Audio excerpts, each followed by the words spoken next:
BJP ಪಕ್ಷ ಪ್ರತಿಭಟನೆ ಬಂದಿದೆ. ಸರ್ಕಾರಕ್ಕೆ ತಮ್ಮ ನಿಲುವು ಹೇಳಿ ಸರ್. ನನ್ನ ಹೆಸರು ಶಿವಣ್ಣ ಅಂತ, ಬಿಜೆಪಿ ಸ್ಟೇಟ್ ಲೀಡರು. ಇವತ್ತು ಈ ಸರ್ಕಾರ ಏನು ಇವತ್ತು ಬಿಡದಿ ಟೌನ್ಶಿಪ್ ಇವತ್ತು ಏನ್ ಮಾಡ್ಬೇಕು ಅಂತ ಹೊರಟಿದೆ, ಇವತ್ತು ರೈತರನ್ನ ನರಸಮ ಮಾಡ್ಬೇಕು ಅನ್ನೋ ಉದ್ದೇಶ ಇಟ್ಕೊಂಡು ಇವತ್ತು ಈ ಸರ್ಕಾರ ಮಾಡ್ತಾ ಇದೆ ಅಂತ ನಾನು ಭಾವಿಸಿದ್ದೀನಿ. ಅದಕ್ಕಾಗಿ ಇವತ್ತು ನಮ್ಮ ರಾಜ್ಯಾಧ್ಯಕ್ಷರು ಯಡಿಯೂರಪ್ಪ ಸಾಹೇಬರು, ನಮ್ಮ ಎಲ್ಲ ರಾಜ್ಯದ ಎಲ್ಲ ಭಾರತೀಯ ಜನತಾ ಪಕ್ಷದ ಮುಖಂಡಗಳು, ರೈತರು, ನಮ್ಮ ಬಿಡದಿ ಭಾಗದ ಎಲ್ಲ ರೈತರು ಇವತ್ತು ಹೋರಾಟವನ್ನ ಮಾಡಿದ್ದೇವೆ. ಈ ಸರ್ಕಾರಕ್ಕೆ ಎಚ್ಚರಿಕೆಯನ್ನ ಕೊಟ್ಟಿದ್ದೇವೆ. ಈ ಒಂದು ಬಿಡದಿ ಟೌನ್ಶಿಪ್ ಅನ್ನ ಕೈ ಬಿಡಬೇಕು. ಕೈ ಬಿಡದೇ ಇದ್ರೆ ನಾವು ಉಗ್ರ ಹೋರಾಟವನ್ನ ಮಾಡ್ತೀವಿ ಖಂಡಿತ. ಆಮೇಲೆ ನಮ್ಮ ರಾಜ್ಯಾಧ್ಯಕ್ಷ ಹೇಳಿದಂಗೆ ನಾವು ಬಿಡದಿಯಿಂದ ವಿಧಾನಸಭೆ ಚಲೋ ಅಂತ ಮಾಡ್ತಾ ಇದೀವಿ. ನಾವು ಶತಾಯಗತಾಯ ಈ ಒಂದು ಟೌನ್ಶಿಪ್ ಬಿಡದೇ ಇದ್ರೆ ನಾವು ಉಗ್ರ ಹೋರಾಟವನ್ನ ಮಾಡ್ತೀವಿ ಅಂತ ಈ ಸಂದರ್ಭದಲ್ಲಿ ನಾನು ಹೇಳಕ್ ಇಚ್ಛೆ ಪಡ್ತೀನಿ ಸರ್. ಮುಖ್ಯಮಂತ್ರಿಗಳಾದ ಡಿ.ಕೆ. ಶಿವಕುಮಾರ್ ಅವರು ಒಂದು ಕಡೆ ಹೇಳ್ತಾರೆ, ಬಿಡದಿ ರೈತರು 70% ಒಪ್ಕೊಂಡಿದ್ದಾರೆ.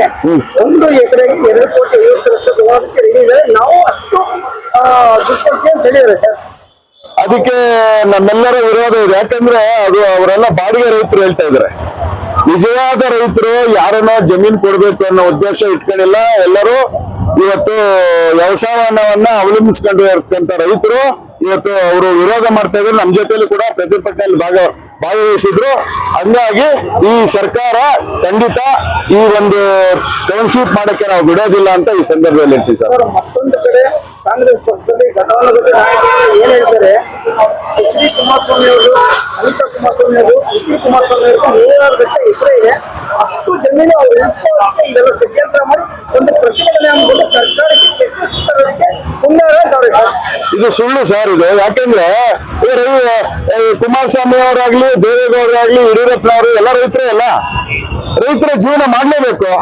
ಹಂಗಾಗಿ ರೈತರದ್ದು ಕುಮಾರಸ್ವಾಮಿ ಒಬ್ಬನೇ ಇಲ್ಲ, ಎಲ್ಲಾ ಸಮಾಜದವ್ರದ್ದಿದೆ, ಎಲ್ಲ ನಾಯಕರದಿದೆ, ನಮ್ಮ ಡಿ.ಕೆ. ಶಿವಕುಮಾರ್ ಸಾಹೇಬ್ರದ್ದು ಇದೆ, ಎಲ್ಲರದ್ದು ಇದೆಯಲ್ಲ.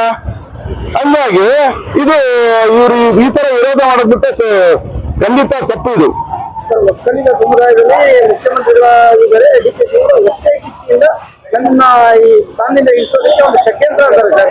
ಸುಳ್ಳು ಸರ್. ಇದು ಒಕ್ಕಲಿಗರು ಒಂದು ಷಡ್ಯಂತ್ರ ಅನ್ನೋದಕ್ಕಿಂತ ಅವರು ಆಲ್ರೆಡಿ ಹೇಳಿದ್ದಾರೆ, ನಮ್ಮ ಸಮಾಜದ ಒಬ್ಬ ನಾಯಕನು, ಒಬ್ಬ ಮುಖ್ಯಮಂತ್ರಿ ಆಗಿದೆ, ನಮ್ ಸಂತೋಷ ಅಂತ ಹೇಳ್ತಾ ಇದ್ರಲ್ಲ. ಅದಕ್ಕಿಂತ ಇನ್ನೇನ್ ಬೇಕು ಸರ್?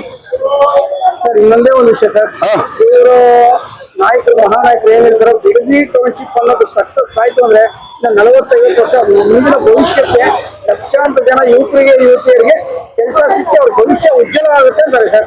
ಸರ್, ಅದಕ್ಕಿಂತ ಈಗ ನಮ್ಮ ತುಮಕೂರು ಭಾಗದ ಇದೆ ಸರ್, ದಾವಣಗೆರೆ ತುಮಕೂರು ಭಾಗದಲ್ಲಿ ಮಧ್ಯದಲ್ಲಿ ಮಾಡ್ಲಿ ಸರ್. ಈ ಕಡೆ ಮಾಡಿದ್ರೆ ತಮಿಳ್ನಾಡು ಬಾರ್ಡರ್ ಇದೆ, ಹಂಗಾಗಿ ಅಲ್ಲೇ ಮಾಡ್ಬೇಕು ಅನ್ನೋ ಉದ್ದೇಶ ಏನಿದೆ. ಆಮೇಲೆ ಏರ್ಪೋರ್ಟ್ ಕೂಡ ಕನಕಪುರಕ್ಕೆ ಮಾಡ್ಬೇಕಂತ ಇದ್ದಾರೆ. ಅಲ್ಲಿ ಮಾಡೋದು ಏನ್ ಪ್ರಯೋಜನ ಇಲ್ಲ. ನಮ್ಮ ರಾಜ್ಯಕ್ಕೆ ಅನುಕೂಲ ಆಗ್ಬೇಕಂದ್ರೆ ನಮ್ಮ ದಾವಣಗೆರೆನ ನಮ್ಮ ತುಮಕೂರು ಮಧ್ಯದಲ್ಲಿ ಮಾಡ್ಲಿ. ಎಲ್ಲ ರಾಜ್ಯ ನಮ್ಮ ಕರ್ನಾಟಕದ ಏನಕ್ಕೆ ಒಳ್ಳೇದಾಗ್ತದೆ, ಕರ್ನಾಟಕ ಅಭಿವೃದ್ಧಿ ಆಗ್ತದೆ. ಇಡೀ ದೇಶ ವಿದೇಶ ಕಣ್ಣೆತ್ತಿ ನೋಡುತ್ತೆ. ಕನಕಪುರದಲ್ಲಿ ಏರ್ಪೋರ್ಟ್ ಆದ್ರೆ, ಬಿಡದಿನ ಟೌನ್ಶಿಪ್ ಆದ್ರೆ ತುಂಬಾ ಬೆಂಗಳೂರು ಇನ್ನೂ ಅಂತಾರಾಷ್ಟ್ರೀಯ ಮಟ್ಟದಲ್ಲಿ ಎಷ್ಟು ಬರುತ್ತೆ ಅಂತಾರೆ ಸರ್. ಸುಳ್ಳು ಸರ್. ಇವ್ರು ಹೇಳ್ತಾ ಇರೋದೆಲ್ಲ ಕತೆ ಸುಮ್ಮನೆ. ಏನಂದ್ರೆ ಅವರು ಭೂಮಿಗಳಿಗೆ ಬೆಲೆ ಬರಬೇಕು, ಆಮೇಲೆ ನಮ್ಮ ಬೆಳೆಕಾಳು ಬೇಯಿಸ್ಕೊಬೇಕು ಅನ್ನೋ ಉದ್ದೇಶದಿಂದ ಇಟ್ಕೊಂಡು ಹೇಳ್ತಾ ಇದ್ರು ಹೊರತು ಈ ರಾಜ್ಯದ ರೈತರಿಗೆ ಒಳ್ಳೇದಾಗಬೇಕು, ಇಡೀ ರಾಜ್ಯಕ್ಕೆ ಒಳ್ಳೇದಾಗಬೇಕು ಅನ್ನೋದಾದ್ರೆ ಯಾಕೆ ಈ ಕಡೆ ನಮ್ಮ ಇದು ತುಮಕೂರು ಆ ಭಾಗದಲ್ಲಿ ಯಾಕೆ ಮಾಡ್ಬಾರ್ದು? ಮಾಡಿದ್ರೆ ಒಳ್ಳೇದಲ್ಲ. ರೋಡಿಗೆ ಒಳ್ಳೇದಾಗ್ತದೆ, ರೈತರಿಗೆಲ್ಲರೂ ಒಳ್ಳೇದಾಗ್ತದಲ್ಲ.